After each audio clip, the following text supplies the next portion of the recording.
My grandma started a herpes rumor about her church's priest.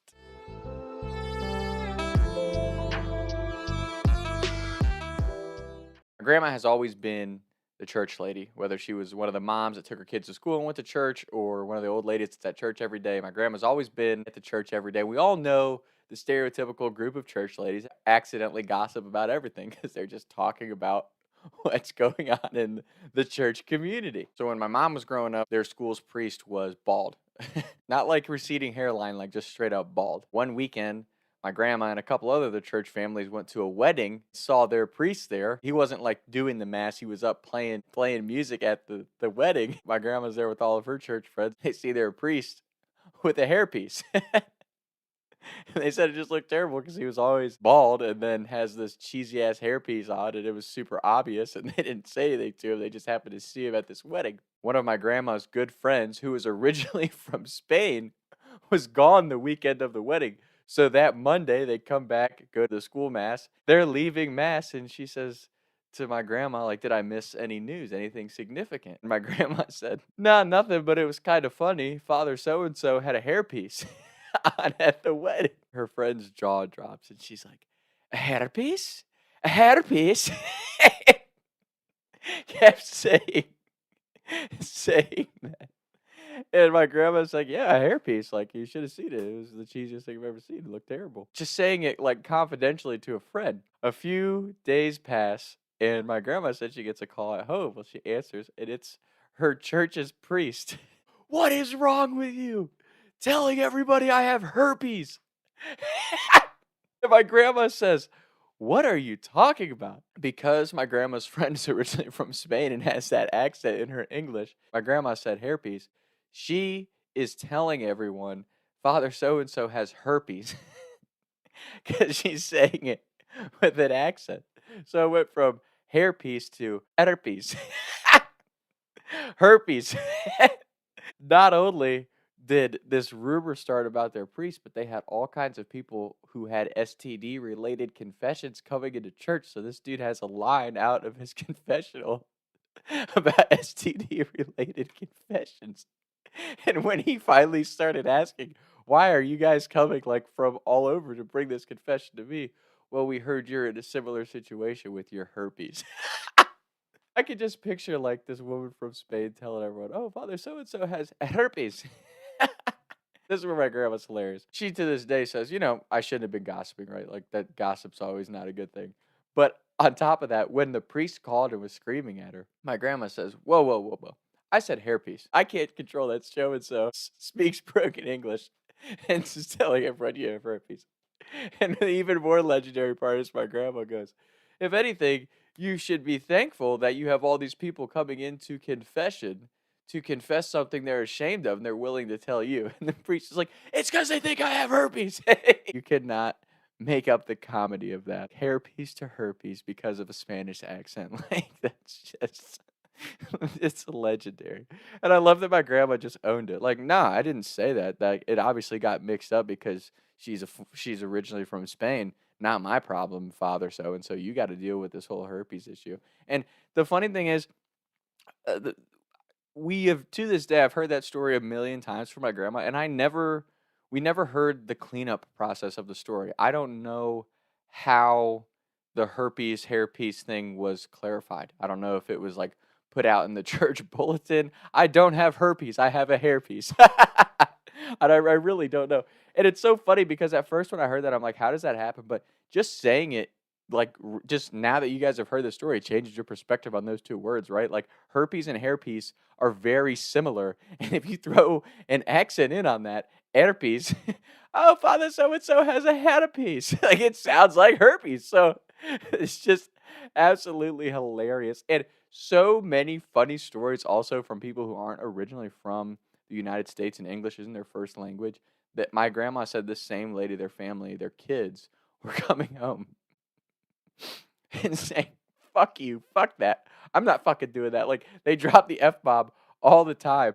My grandma said she was caught so off guard one day. She goes over to drink coffee with this woman, and she says to my grandma, Colleen, do you know what fuck, the word fuck means because my kids just keep saying fuck this, fuck that. I don't know what it means. So like those are the type of stories that I just love about life. Like that is the best form of humor to me is just real life scenarios like that. Like you can't make something like that up. There is not a person in the world that just sits there and one day's like, oh yeah, hairpiece and herpes, I can make a story out of that. Like no, that you have to experience something like that to understand how fucking funny that shit is.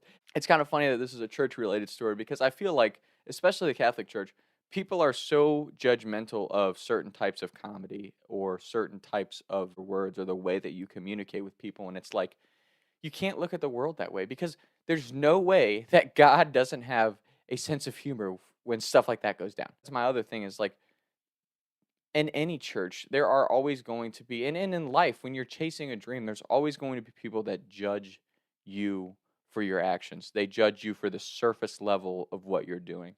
They don't look at your character. They don't look at your values. They don't look at what you're really trying to do with your life. And trust me, I have experienced that in a lot of different ways, especially doing stuff like Talks with Tom. But people don't understand is like, I have to keep it real on here because if I'm not genuinely telling you the story the way that I've experienced things or the way that I would talk if I'm talking to a friend, then that's not really me. And that's what's so funny is if I had so many people who are supportive of me and they're close in my circle are like, just maybe you should wait to tell that story till you have a certain amount of followers, or maybe you should wait till you get bigger. Wait till you get really big before you share that. And it's like, okay, I'm sorry.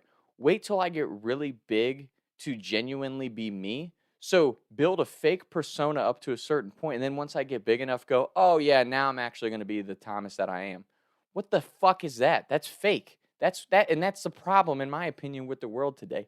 We criticize and try to shame those who are honest and straightforward with you. Because my whole thing is like, what do I have to hide? I'm not ashamed of who I am. I'm not ashamed of what I've done. I'm not saying I'm perfect. I've made a lot of mistakes in my life, but I'm going to keep doing me, and I'm going to keep learning and growing in the process. So in 10 years, all these stories that I'm telling now, I might be able to give you a different perspective on. Like, that's the whole point of life is just getting better than what you were yesterday. So for all those people out there that shame and criticize you for being you and being honest and being yourself, fuck them.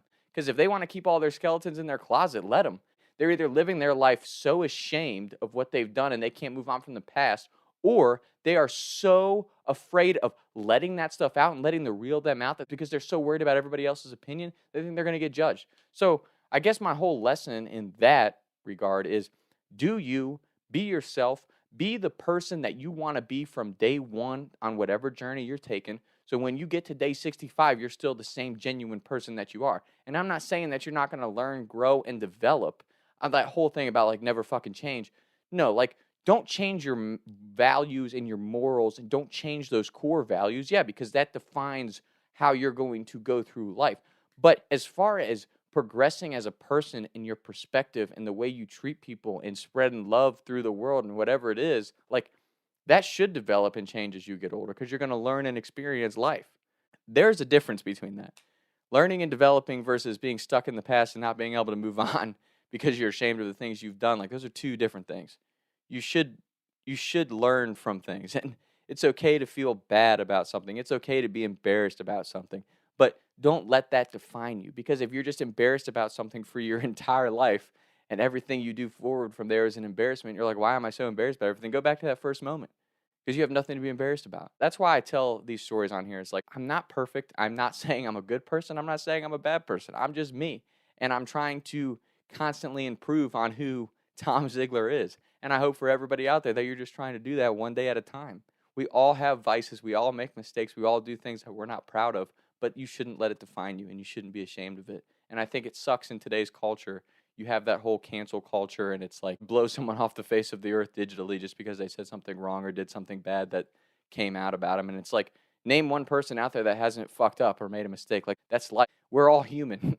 Nobody's perfect except for God. And if you don't believe in God, then you believe in something higher than you, hopefully, that's like, okay, like I'm learning and developing so I can try to get to that state of divinity someday and hopefully have eternal life after this being a human being is done and hopefully less confusing when I die. So it's just one of those things, man. Like I continue to say it, like I'm far from perfect, but one thing that I don't do is I don't judge people for what they're trying to do.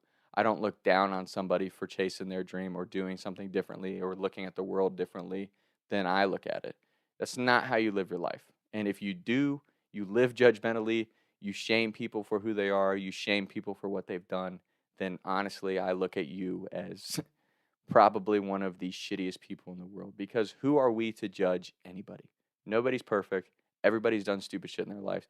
Every single person has done something where they go, ugh, I shouldn't have done that. Or, I got to learn from that one. Like, everybody's made those mistakes. So never let somebody make you feel bad or make you feel ashamed for the way that you are living your life or the things that you have done if you are trying to genuinely improve. Intention is everything. If your intentions are pure and you're trying to figure things out and you're really not trying to go out there and hurt people or do negative things or do bad to others in the world, then you shouldn't really have anything to worry about. I guess that's the lesson in this hairpiece to herpes story. Oh my gosh. That story to this day brings me to tears. And I wanted to bring my grandma on to tell it, but she is such a government conspiracy theorist and anything related to sharing on the internet, she gets super paranoid about. So maybe someday I'll get my grandma on here because she has so many whack stories that are just so entertaining.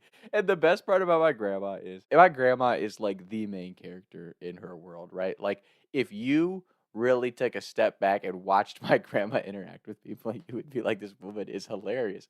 And it almost is like she's always drawing these crazy things to her. But from my grandma's perspective, the world is just crazy and everything around her it just happens to happen to her. It's like, no, Nana, you're definitely drawing that energy into you. So that's why she is so damn funny, so legendary. And I have story upon story upon story of my grandma, but you know, it's just like I've said about my friends and family, I really feel like I'm pretty happy with where Talks with Tom is at because I don't feel like I've told a good story because I'm trying to save them for when I get to a point where other people are willing to come on and tell the stories with me because oh my gosh, I could sit here for hours and tell you guys stories about my grandparents and family. Like just my grandparents especially, like just out of pocket legendary stuff that you can't make up. Like I think my stories are funny, but like they grew up in the 60s, that generation of growing up as a kid and the shit that they were doing. Anything, I promise you, anything in today's society that you go that you've done that you're like, wow, that's out of pocket. The 60s was another animal, man. I mean, the stories at the 50s and 60s that they have, the 50s and 60s was another level. The stories that they have and the stuff that they were doing as kids is just I wish I would have grown up in that generation. I really do, because they just did whatever the hell they wanted. I mean, honestly. So so I can't wait to get those stories out here. Cannot wait. Talks with Tom. Taking shots by the lake till I can't even breathe no more. See no more. I was riding around town thinking to myself, is it gonna get easier? I'll be up and away up the street and bake, but I can't even breathe no more. What's it to me? What can I see? Taking shots by the lake till I can't even breathe no more. See no more.